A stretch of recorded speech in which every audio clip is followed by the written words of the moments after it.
Après la débâcle de 1940 et 4 douloureuses années d'occupation, les forces alliées débarquent en Normandie le 6 juin 1944, puis en Provence au mois d'août. Paris est libéré le 25 août par les soldats français et américains. Ce jour-là, cet homme devient un héros national. Paris brisé, Paris martyrisé, mais Paris libéré. Le général de Gaulle est l'un des artisans de la victoire. C'est lui qui a lancé l'appel du 18 juin 1940 pour former une armée de libération et mobiliser la résistance face à l'occupant nazi et au régime de Vichy. Bientôt, le pays entier est libéré, mais la France a un genou à terre. Et pour ses forces armées, tout est à refaire. La modernisation de l'armement français est urgente. Le traumatisme de la débâcle pousse les autorités à adopter de nouvelles stratégies de défense.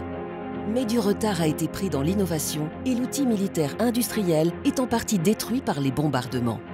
Qui pouvait alors s'imaginer que de cette page vierge surgirait la défense d'aujourd'hui ? 80 ans après la libération, la France est devenue la première armée de l'Union européenne, une grande puissance nucléaire et le deuxième pays exportateur d'armes derrière les États-Unis. Comment un tel retournement de situation a-t-il été possible? C'est l'histoire que nous allons vous raconter.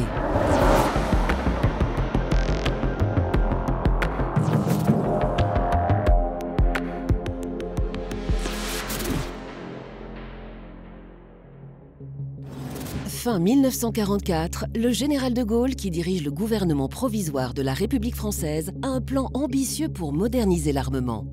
Il porte la vision stratégique d'une France souveraine et indépendante militairement. De Gaulle veut investir massivement et fusionner les différentes directions de l'armement en une seule entité. Mais son plan va être contrarié. Pour la représentation nationale et les partis politiques, il n'est pas temps d'investir dans l'armement. La priorité est la reconstruction du pays, de son industrie et de son économie. De Gaulle s'en va. De Gaulle quitte la présidence du gouvernement. Janvier 1946, le général emporte avec lui ses plans ambitieux, mais il aura réussi à créer le CEA, Commissariat à l'énergie atomique, qui va s'avérer essentiel pour la suite.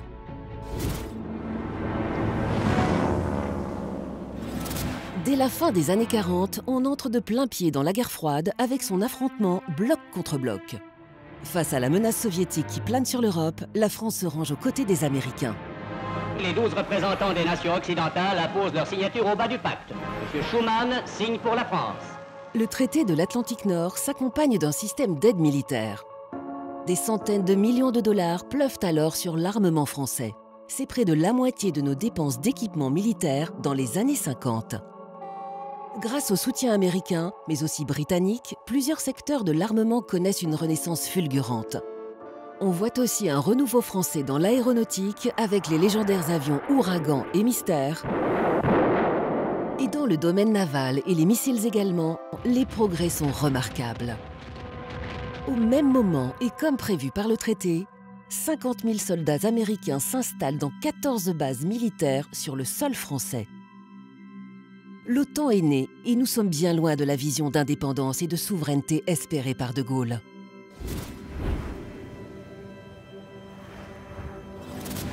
Sous la 4e République, l'instabilité politique domine et empêche une vision à long terme de la défense. Mais des revirements militaires et diplomatiques forcent les autorités à agir. 1954, défaite de Dien Bien Phu en Indochine et début de ce qu'on appelle alors les événements en Algérie. Puis en 1956, c'est la crise du canal de Suez. Durant cette crise égyptienne, les Américains et les Soviétiques ordonnent aux armées françaises et britanniques dépêchées sur place de s'en aller. Ce qu'elles doivent piteusement accepter. La France réalise alors qu'elle ne pèse pas lourd dans les décisions et qu'elle ne joue plus, pour ainsi dire, dans la cour des grands. Mais un atout décisif pourrait rendre à notre pays son statut de grande puissance, la bombe nucléaire. Les recherches se lancent alors dans le plus grand secret au sein du CEA, le Commissariat à l'énergie atomique. Les autorités ont compris l'importance de l'enjeu nucléaire stratégique pour renforcer la position de la France sur l'échiquier mondial. En pleine crise algérienne, De Gaulle revient au pouvoir en 1958 et il n'a pas oublié ses ambitions pour l'armement français. L'objectif d'obtenir l'arme atomique est consolidé. Le président de Gaulle a pu constater le chemin parcouru depuis qu'en 1945, il signa l'acte de naissance de l'industrie nucléaire en France. Finalement, le 13 février 1960, dans le désert du Sahara, le destin militaire de la France bascule. 5, 4, 3, 2, 1, feu! Grâce au succès de l'opération Gerboise bleue, la France devient la 4e nation dotée de la bombe atomique. C'est le début d'une nouvelle ère pour la défense française, la dissuasion nucléaire.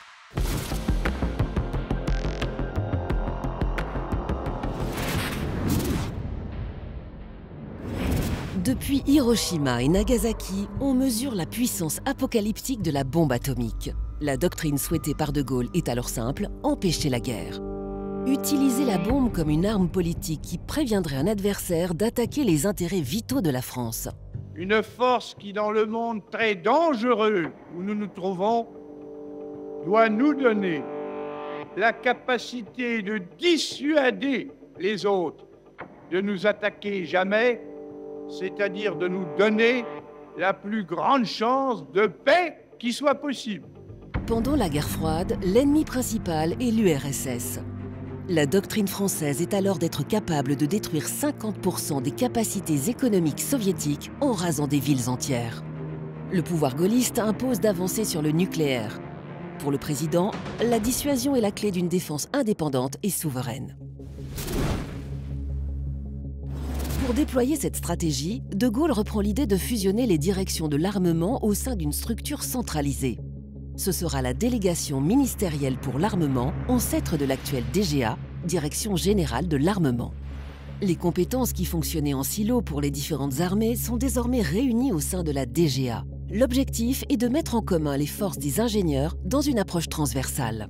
C'est l'avènement d'un modèle unique au monde. Un outil scientifique et industriel qui doit répondre à une ambition claire, la création d'une force nucléaire stratégique. Au début des années 60, la dissuasion nucléaire tient sur ses deux jambes. Un binôme alliant la bombe A et les Mirage 4 capables de la transporter. Mais le secteur de l'armement va connaître une montée en puissance impressionnante. À tel point qu'en 1966, De Gaulle accomplit encore un peu plus sa vision stratégique et fait sortir la France du commandement intégré de l'OTAN. Notre pays assume de pouvoir se défendre seul, émancipé du grand frère américain, et leurs forces armées doivent se retirer du territoire français.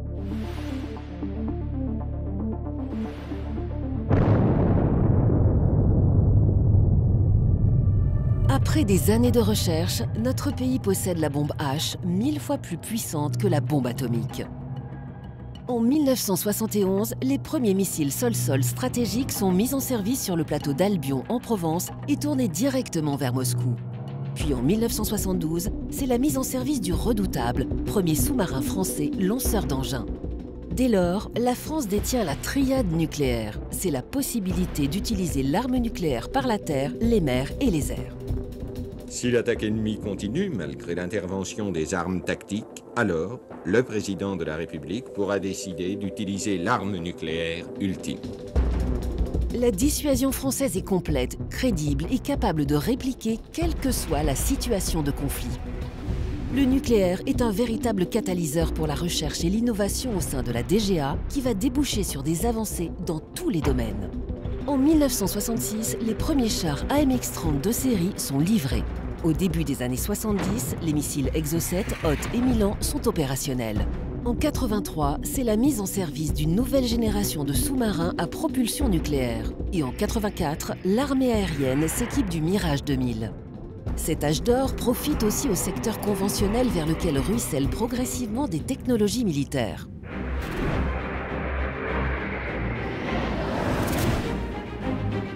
La mission première de la DGA, équiper les forces armées et acquérir à terme l'autonomie technologique et industrielle de la défense française. Pour cela, hier comme aujourd'hui, c'est un fonctionnement en 3 pôles avec la DGA qui fait le lien entre les forces armées et les industriels de l'armement. D'abord, les forces armées expriment un besoin d'armement spécifique et se tournent vers la DGA. Cette dernière étudie la demande grâce à ses ingénieurs et ouvriers et fait le lien avec les services d'État pour le budget et la planification. Puis vient la phase de production. À l'époque, la DGA s'appuyait sur ses arsenaux. Aujourd'hui, elle commande directement aux industriels de produire ces armes. L'objectif est alors de composer un modèle d'armée complet capable d'intervenir sur tous les terrains. Et l'anticipation des besoins futurs est la clé. Dans les années 80, les armes des années 2000 sont imaginées à l'image du porte-avions Charles de Gaulle ou de l'avion de chasse Rafale. Pour mener à bien ces ambitieux paris industriels, de grands champions français de l'armement sont nés. Des compagnies et des groupes publics travaillant main dans la main avec la DGA, capables de répondre aux commandes des armées et menant à l'émergence de ce qu'on appelle le complexe militaro-industriel. Durant la guerre froide, de premières collaborations d'armement au niveau européen sont lancées. Pour les missiles Hot, Milan, Roland et Martel, les avions Jaguar, Alpha Jet, Transal, mais aussi à travers l'aventure Airbus ou les lanceurs de fusées Europa et Ariane. Surtout, les exportations de la France ont explosé, passant de 8% du chiffre d'affaires des entreprises d'armement en 1960 à 31% en 1990. Partie d'une situation catastrophique au sortir de la Seconde Guerre mondiale, l'armée française devient la première d'Europe en quelques décennies.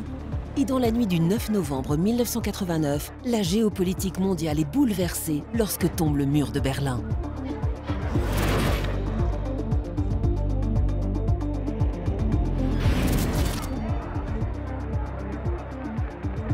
Après la désintégration de l'URSS au début des années 90, la guerre froide se termine enfin. Le risque d'un conflit de haute intensité s'éloigne et les grandes nations baissent leurs dépenses d'équipement militaire. La défense française doit prendre en compte cette nouvelle donne et changer de logiciel. L'ensemble du budget militaire, quand la réforme sera terminée, sera inférieur au budget d'aujourd'hui.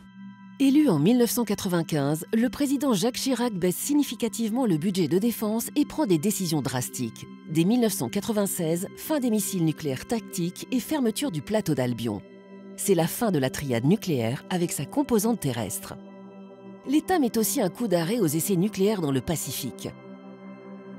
La baisse des stocks d'armes nucléaires est amorcée à cette époque et c'est aussi la fin de la conscription qui change profondément le logiciel des armées en matière de ressources humaines. Enfin, l'État se désengage peu à peu de sa compétence industrielle avec la privatisation de DCN, des poudres et du GIAT. L'État pousse les entreprises de l'armement à se restructurer en grands pôles privés dont il reste un actionnaire important. Un nouveau paysage industriel se révèle à la suite de nombreuses fusions.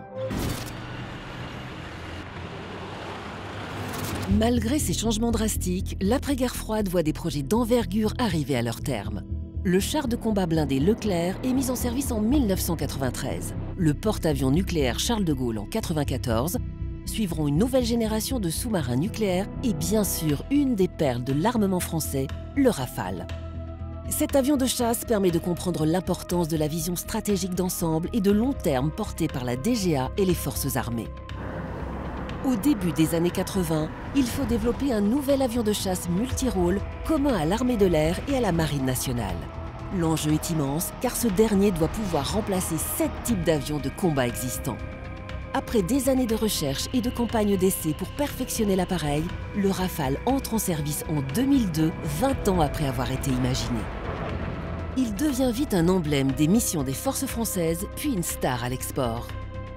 À partir des années 90, les projets d'armement sont de plus en plus tournés vers la collaboration européenne avec l'appui de groupes transnationaux comme Airbus et Ariane Group. Et depuis Jacques Chirac, les présidents français ont progressivement assumé la vocation européenne de notre force de dissuasion, explicitant qu'elle pourrait protéger demain nos alliés sur le continent. Dans un monde qui redevient instable, il faut plus que jamais anticiper.